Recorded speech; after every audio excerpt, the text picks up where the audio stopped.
Aqoonsame Primary KG School.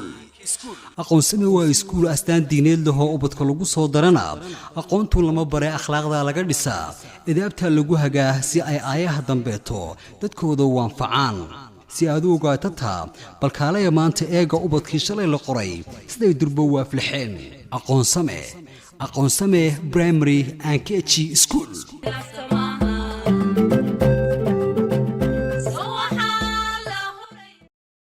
Aqoonsame Primary KG School oo looga bartay waxbarasho tayo leh waxa uu kugu baaqayaa inuu qaadanayo fasalo cusub oo waxbarasho oo kala fasalada koobaad ilaa iyo fasalka toddobaad ee dugsiga hoose dhexe iyo hal fasal oo ah barbaarinta ubadka ama se KG. Aqoonsame Primary KG School oo ku yaala deegaan ku habboon waxbarashada haddii aan ku tilmaamo waxa uu ku yaala galbeedka Sayladda xoolaha ama se Kasoo horjeedka waqooyiga ee Masjidka Tawfiiq ee xaafadda beeraha. Hamuganin Aqoonsame Primary KG School.